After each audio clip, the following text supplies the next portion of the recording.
What do Anders Carlson and Kentucky basketball have in common?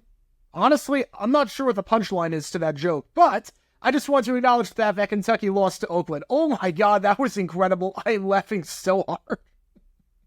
My bracket's not.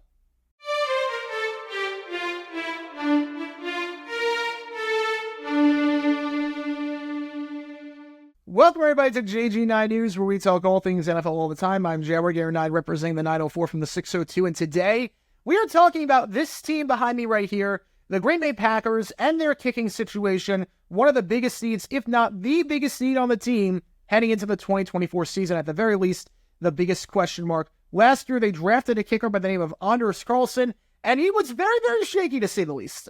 Dare I say it, he was not very good.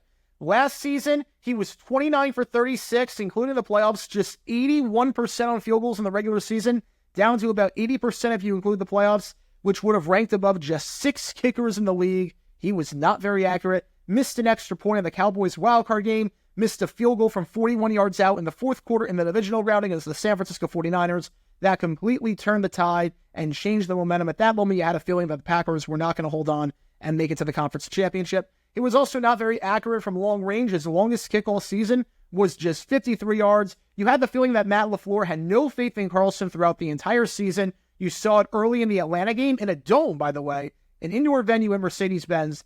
They had a 52-yard field goal try.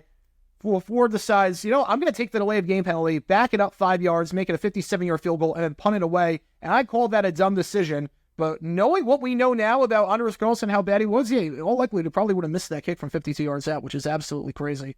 It shows the lack of faith that this coaching staff had in Carlson all season. And it was bizarre because last season, even though he was a rookie, they gave him no competition. No competition, the sliced bit, no veteran, just in case anything went haywire. He was the kicker for the entire season, and regular season, and in the postseason, and going into training camp. He was only on the roster. And in preseason, even though he did struggle a bit in preseason. So the Packers definitely need to get a kicker, at least for competition for Carlson, if he can't improve. Having said that, though, it looked like they absolutely tried to get a kicker this free agency, and they came up empty-handed. This according to a report from Sports Illustrated and writer Bill Huber. He said, the Green Bay Packers almost signed a veteran kicker to serve as a true challenger to Anders Carlson. The identity of the kicker will be withheld for this story. However, he has been a full-time kicker for multiple seasons. According to the source, the Packers offered him a contract, and the kicker agreed to it, only for him to have a change of heart and sign with another team. As a Jaguars fan, I cannot relate to that whatsoever. Obviously, Will Lutz, that whole debacle was absolutely crazy. But it does seem like the Packers tried to get a kicker to get Anders Carlson out of there, and they had a deal in place, and it just fell through the cracks at the last second. Now, the writer said, Huber said, that the name is anonymous. The name is anonymous, but it is a kicker that's been in the league for multiple seasons, full-time kicker. There were 4 kickers that signed this year in free agency, so I want to do some process of elimination, some deductive reasoning to figure out who this kicker is that the Packers probably tried to sign. So you have Nick Folk.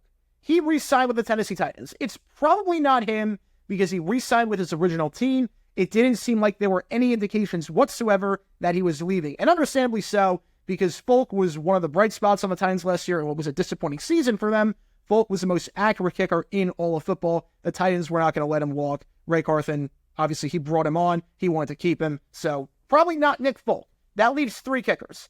Will Lutz, it's definitely not him. It's definitely not Will Lutz. I can say that for a fact. Because he had a contract with the Jaguars, a 3-year deal in Jacksonville, and then he changed his mind to go to Denver. There is no way whatsoever that he had a contract with 2 separate teams and changed his mind twice. If he did, his agent should be blackballed from the sport, because that would be insane if he had a contract with the Jaguars and then changed his mind to go to the Packers and then changed his mind again to go back to the Broncos. That would be absolutely asinine. So Will Lutz, it's not him. That leaves 2 kickers, Brandon McManus and Joey Sly. These are 2 kickers that signed elsewhere in free agency. Oddly enough, both of them have Jacksonville connections. Brandon McManus, he left Jacksonville to go to Washington. I don't think it would be him. I don't think it would be McManus because the Jags weren't bringing him back. Washington had no kickers on their roster, so there's no competition. McManus goes in as the number 1, the clear-cut number 1. Green Bay, there's competition. You could lose the job to Anders Carlson. McManus in Washington, he's the number one. So that leaves one guy left, and I think this is the one it is. I think it's Joey Sly.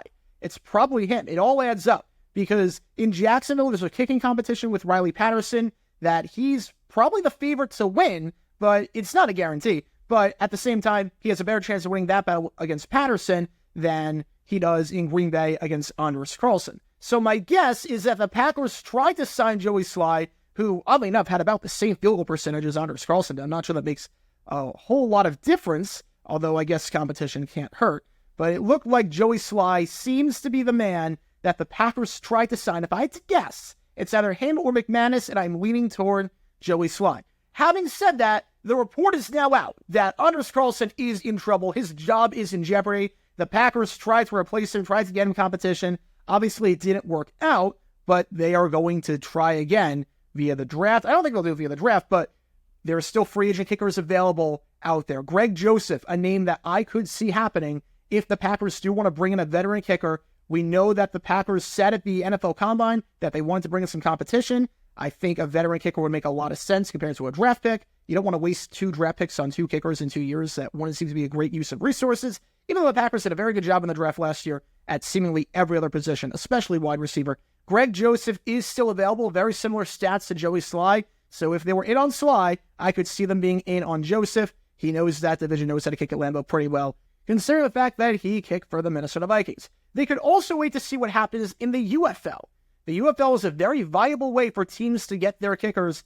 I could see a guy like Taylor Russolino. He's the guy to look out for. He is the guy, if your team needs a kicker, you need a veteran kicker, you don't want to draft someone, the name to watch, Taylor Russolino on the Arlington Renegades. He was incredible last season for them. If he plays well, he could be a good fit. Special teams is a very common route for the UFL and the NFL pipeline. We saw with the Dallas Cowboys the last 2 years. They got Turpin as their returner after his great season in the USFL, and he made the Pro Bowl in 2022. Last season, Cowboys needed some help at kicker after that whole Brett Maher debacle, how bad he was in the postseason, missed all those kicks in that game against the Buccaneers, and then missed one in the game against the 49ers.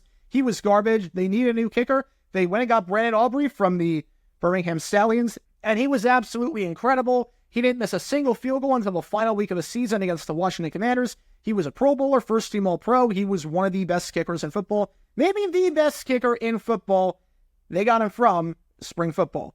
I could see the Packers potentially going that route for competition, just like the Detroit Lions did last year after John Parker Romo with the San Antonio Brahmas had a great season. He didn't win the job. Riley Patterson won the job, but I could see that being a possibility. Packers sign a guy like Taylor Russolino in free agency once the UFL season is done. Either way, we know this much. Anders Carlson, whether he's back with the Packers or not in 2024, he will have to earn that job. It will not be given to him. He will not be the only kicker on the 90-man roster. There is no way he is the only kicker going into camp. There is no way he's the only kicker going into the offseason. The Green Bay Packers are going to add a kicker. We don't know who it's going to be, which route they're going to take, an NFL veteran, a UFL player, a draft pick. I think draft pick is the least likely. But either way, Anders Carlson will be competing for that starting kicking job in 2024. But what are your thoughts on this whole situation? Who do you think the Green Bay Packers tried to sign a kicker that didn't work out, that reneged at the last second? Who do you think that player was? On top of that, do you think Anders Carlson will be a Packer in 2024? If not, what team do you think he'll be on? If he'll be on a team at all? Do you think the Packers need to improve a kicker? Do you believe in Anders Carlson? What were your thoughts on Anders Carlson last year? Who do you want them to sign a kicker? Let me know your thoughts in the comments down below. And that's going to do it for this episode of JG9 News. Be sure you like and subscribe. It helps the channel out a lot. And be sure to check out my main channel, JaguarGator9, where we talk all things NFL history all the time. Until next time, this is JaguarGator9 signing off. And as always, go Jags.